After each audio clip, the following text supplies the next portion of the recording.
Estonia este sinonimă cu digitalizarea, dar asta nu înseamnă că micul stat baltic se mulțumește cu atât. Estonienii au o abordare practică a lucrurilor și știu să își facă auzită vocea în lume. Invitatul nostru de astăzi este președintele țării, doamna Kersti Kaljulaid, care a primit echipa noastră la Tallinn. Sunt Balázs Barabás, începe Pașaport diplomatic.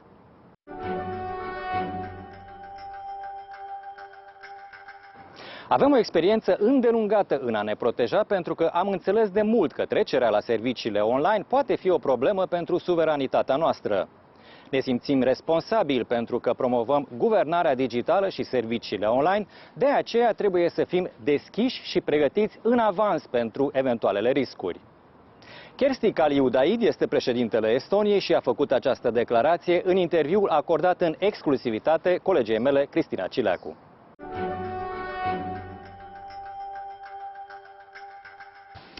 We are filming this interview in a time of pandemic of COVID-19 with the President of Estonia. Thank you for welcoming us in Tallinn, and thank you for being in the program. And thank you, and I hope that we will survive this pandemic with as little losses as possible. But we have to be really careful for our elderly, for people who have immune deficiencies and all other illnesses and diseases. That's why we are limiting the spread of the disease so urgently. Solidaritate este cuvântul pe care Europa a fost nevoită să și-l reamintească pe parcursul pandemiei de COVID-19. Interviul cu președintele Estoniei, doamna Kersti Kaljulaid, a fost filmat la Tallinn în luna martie, când granițele statelor din UE se închideau pe rând. Apărea limitarea circulației și europenii deveneau îngrijorați și din acest motiv. A fost doar una dintre lecțiile pe care fiecare dintre noi a recapitulat-o. Este mai bine să fim uniți. Well, the EU leaders had meetings regarding this specific situation, and they say that it's another point where Europe must show that it will be united. How will Estonia work with this fight? For example, we have specifically today, our Prime Minister announced that we are not limiting exports of the medical equipment if there are other countries who need the supplies as well. For example, the producers of masks in Estonia, they are still exporting, and we seriously hope that all countries will reciprocate, that countries will not close the borders for necessary exports. This is one thing. Let's keep the market open also for medical supplies.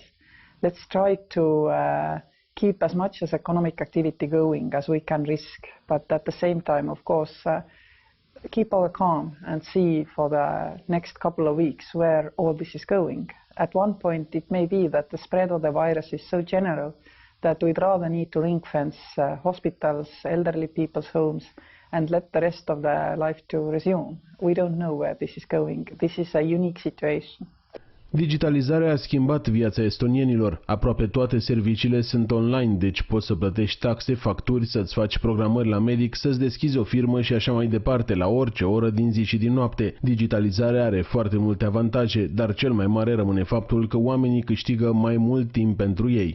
Your country's name is synonym with digital, and everything here, it can be done more or less digital. How far will you go? I mean, is this going to end at some point, or you are going to turn digital everything? But we have everything digital. You cannot get married online, but this is by choice. All government services are digital, and also the government infrastructure for digital services is open for private sector. Each and everybody can develop services on this platform. And for example, just before I came here for this interview, I read that in one region of Estonia, schools are now closed because of the COVID-19 disease. And each and every school had marked that school is closed, but we are continuing our studies digitally. Libraries are just closed, theaters are just closed, but each and every school marked digital studies. Securitatea cibernetică vine ca o consecință firească în momentul în care toate activitățile publice se mută online. Estonia face parte din grupul de elită mondial Digital 9, adică cele mai avansate țări din lume care folosesc digitalizarea pentru a îmbunătăți viața cetățenilor lor. Your country is also very good when it comes to cyber defense, and this is a quite difficult area to put it like this for many other countries. What is behind this determination of being the best in this area? We have long experience in protecting ourselves because we have long understood that disruption to our e-services may be a risk to our sovereignty. We are also cooperating actively with the other leaders globally in this field, US, UK, France and all others. We are part of Digital 9 of United Nations. We feel responsible that we're also promoting e-governance and e-services, so we need to be open and upfront about the risks and how to handle them. Part of the handling is technological, but part is very much related to cyber hygiene, so teaching your people to be cyber hygienic, keeping their passwords safe, etc. is very important.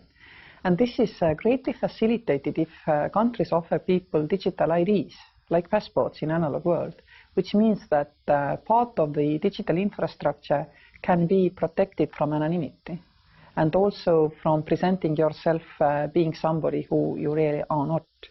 And if governments give people digital ID, it's like in normal hygiene you give running water and soap, because this is the way to protect yourself.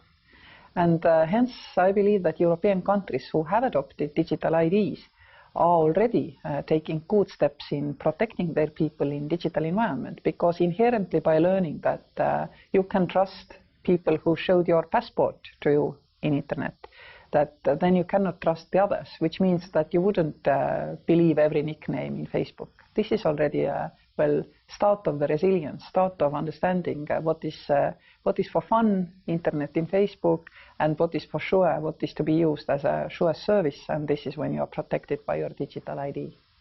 Estonia a distrus un mit. Digitalizarea nu te face mai puțin corupt. Este adevărat, complică metodele folosite de corupții, dar nu le elimină. Being digital, I think, helped a lot with fighting corruption inside your country because... No way. No way? This is nothing doing. I mean, Estonia was high up or rather low corruption risk country long before we went digital. You can be as corrupt as you wish in digital system. Many countries have this opinion that if we go digital, we will be more transparent automatically, less bureaucratic automatically. No, your state culture will prevail. It will only be more efficient and effective. So if you are a heavy bureaucracy, you will create a digital heavy bureaucracy. If you are corrupted, you will have just, more efficient system. So no. Of course, it's easier to cross-check and analyze, but this doesn't happen all by itself. Technology doesn't solve policy-making issues. Never. Your country will be part of the European institution that is going to be led by the Romanian prosecutor Laura Codruța-Kövesi, quite famous for her fight against corruption. Are you going to bring towards this institution as well your expertise when it comes to digital? It depends. Of course, European public prosecutor has the right to, first and foremost, to deal with the crimes which are related with spending EU money and EU budget. So it's limited.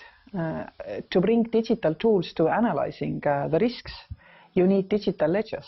For example, you need bookkeeping in beneficiaries were harmonized enough and digital enough for you to, have AI worm read it through and come out with maybe abnormalities which you do not expect. While this is not present, you cannot use the tools. And I remember that all the digital systems which related to the EU budget spending actually were not digital. They were PDFs. PDF is no data. PDF is a paper file which is just in computer. As long as this system prevails, you cannot use digital tools. So first we need to make sure that the EU budget throughput is fully digitalized.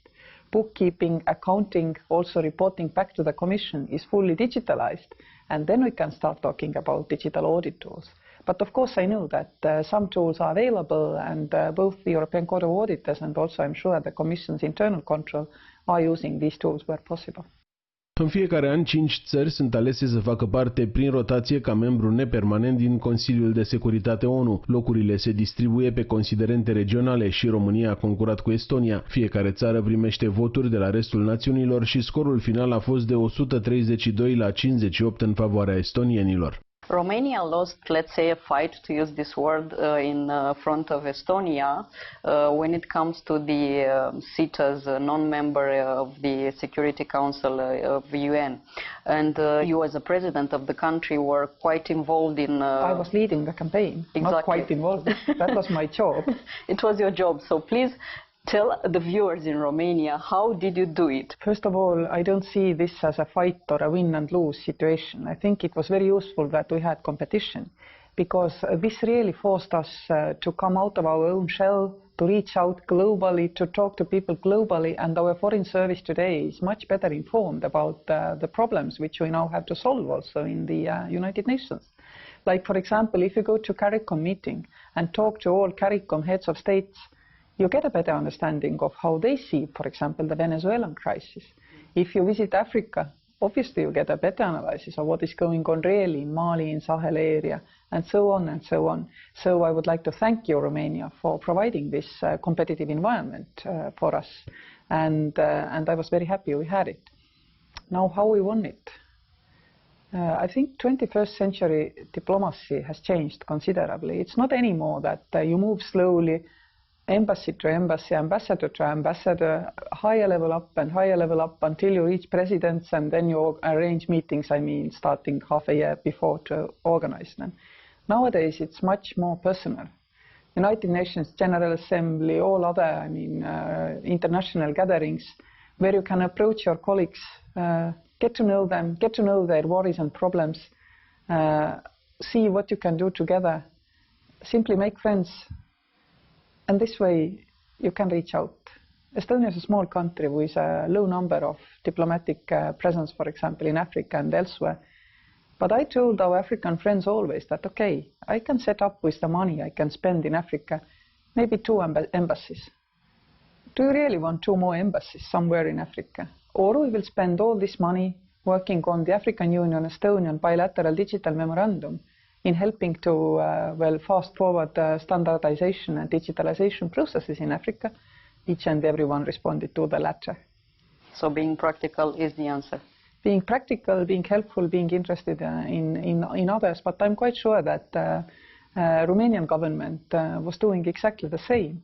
It was just maybe that we are smaller. Small countries are always trusted for being stickers for international law, but even there is maybe not so big difference. It was your 4th or 5th try, our first. This also gave us obviously an advantage, because in UN it's very much felt that each and everybody should have a chance. So probably this also played an important role. But above all, what we definitely did was that we were genuinely interested in learning the world. And we didn't that much care about the outcome. I always stressed when I was talking about the campaign that it's not about the outcome, it's about the campaign. It's about creating opportunities and new relations by this campaign, and this was so important for me.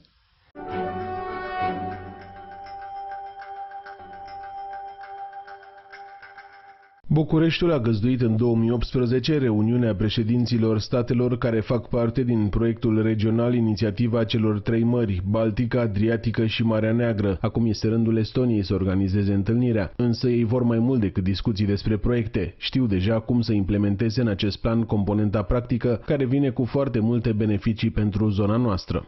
Your country and Romania are as well part of a very important project named 3Cs Initiative. And you said recently at the Munich Conference of Security that this project must be much more practical. In what sense? It started out as an initiative of presidents where United States was also involved. But initially there were ideas that we should do something to involve more private capital from the free world in the regional development. But we didn't make a concrete market case and a concrete investment opportunity. Then the business forum was added.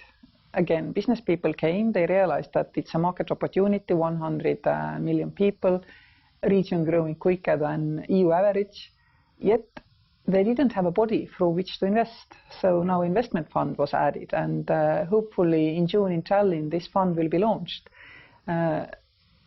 there is, of course, one risk still that the 12 member states of the Free Seas Initiative themselves will not pay into the fund, and in that case, Secretary Pompeo's promise of up to 1 billion will not realize, and then we cannot go and seek private capital to fulfill the fund finally in the next 2 years. But I hope everything goes well, and the governments of participating countries realize that this is an opportunity to prove the concept. Private capital, together with institutional capital, investing into the region which is quickly growing, providing return on investment, and hence covering the gap of investment which we have because we were occupied or behind the Iron Curtain for 50 years. It's a catching story. We did a few test roadshows for the fund in America only last week when we were still allowed to travel. And it's a catching story.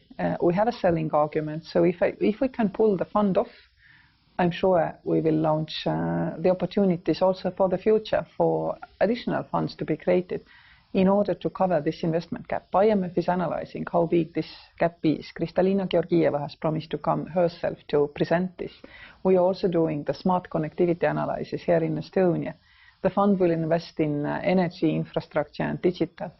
So all the scene is set, and I hope that we will be able to launch it as a really, truly practical way of bringing capital to the region, from which, by the way, EU cohesion money is gradually withdrawing because we are all getting richer. So the conditions for that money are not anymore fulfilled. Estonia, for example, is leaving the Objective 1 area status for the next period.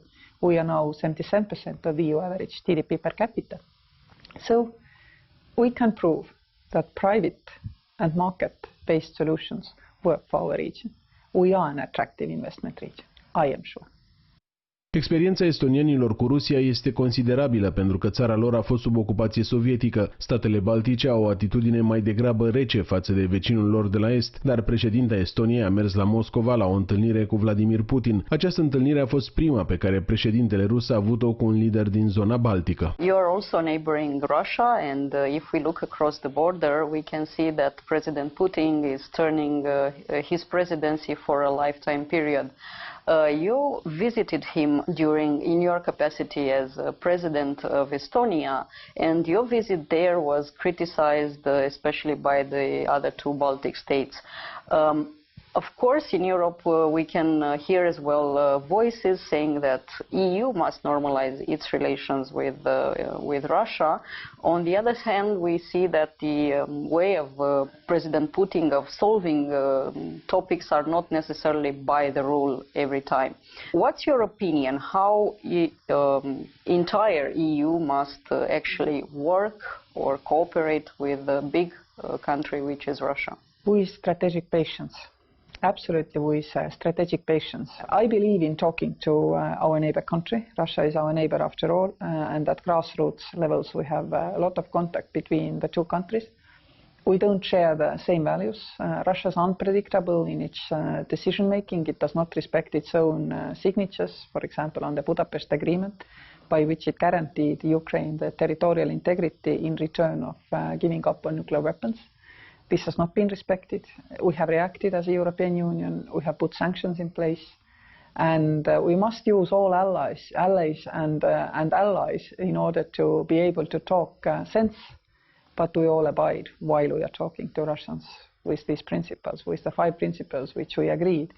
And this is exactly my position. Yes, we need to be proactive, but at the same time we need to be firm. The last question is also about enlargement of European Union. Your country supports the integration of Western Balkan countries, North Macedonia and Albania. Do you think it will happen? Yes, I hope it will happen. I also spoke with President of Montenegro here in Tallinn this week, and as we raised the flag of Montenegro when they joined NATO, we hope we can raise it again when they join European Union. All the discussions need to be conditional, particularly when we are talking about chapters 23, 24, rule of law, free media, independent institutions. This is extremely important that we are adamant on our conditions, but we continue with enlargement process.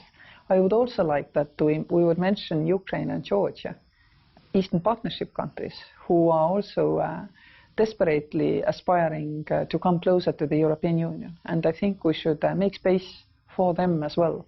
Because the only way they differ from the Balkan countries is that they are partially occupied by Russia. And if we thereafter say that, hence you cannot accede to the European Union because you are partially occupied, I mean, this teaches the wrong lesson, I'm afraid. We need to stick to our values and offer the opportunity also for these nations. Madam President, thank you so much for this last interview you're giving during this situation with pandemic. Hope to see you in Romania. Thank you, but I will remain open for all kinds of interviews because there is internet, there are of course video conferences. We had one video conference from United Nations, only Amina Muhammad and I were in the room. Our 50 other Every Woman, Every Child coordinators, they were all over the world. We can do it.